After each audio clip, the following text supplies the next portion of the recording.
جنیدالله خدایورف بلوگر توجیک که با افشای موردهای کروپسیا و قانونشکنی‌ها در نویه رشت نام برآورده است، روز 22 ایون در شهر بریوزوی حوزه مختار خانت مانسی در شمال روسیه با درخواست مقامات تاجیکستان دستگیر شد. روز 24 ایون دادگاه بریوزوه تا زمان بررسی پرونده استردادش بلوگر تاجیک را برای 2 ماه به حبس گرفت.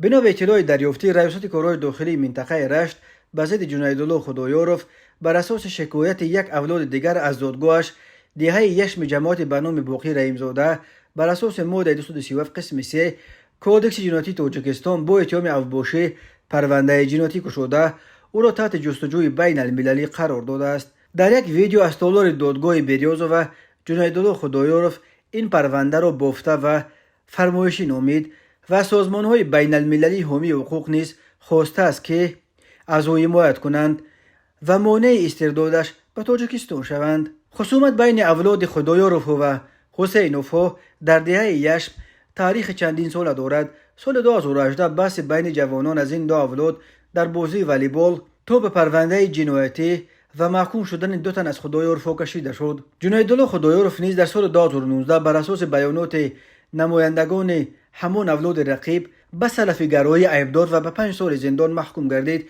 تنها بعد 1 سال بر اساس قانون عوف به آزادی برآمد. خود او اتهامات سلفیگرایی را قطعاً رد میکرد و پروندهش را انتقام مقامات نویه و شخصا رئیس وقت نویه قناعتشاه لایق‌زاده برای مقاله های تنقیدیش مینامید. در این بین روز 2 ایول سال 2021 خصومت بین این 2 اولاد در دهه یشم به کشتار انجامید. چند نفر از اولاد حسینوف در جریان مناقشه نوبتی علیرضا خدایورف برادرزاده جنیدالله خدایورف را در کوچه تنها دیده به صورت گروهی لطکوب کردند و کاردش زدند. متاسفانه علیرضا از رفتن خون زیاد جان داد.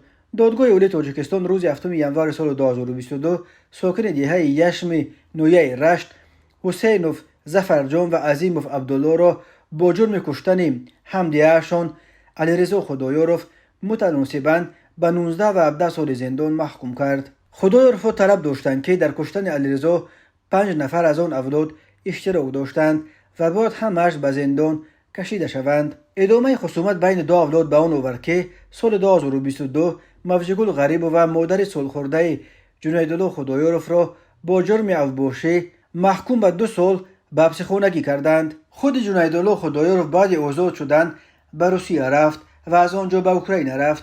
ماه فوریه سال 2022 در پی شروع جنگ روسیه با اوکراین وقتی که شهروندان تاجیکستان را از اوکراین برآوردند، جنیدالله خدایورف نیز به مولداوا انتقال داده شد و امکان داشت که در یگان کشور اروپا پناهنده شود، اما او باز به روسیه برگشت چون که می گفت از اینجا امکان بیشتری رسیدگی و کمک به خانواده‌اش در رشت را دارد. جنیدالله خدایورف در مراجعت نامه ویدیویش گفت پرونده نوبتی به ضد او را مقامات رشت بازم بر اساس فرمایش نمایندگان آن اولاد رقیب کشودند، چون که او به مجازات همه نفران در قتل برادرزاده‌اش اشتراک شده پایفشاری میکرد.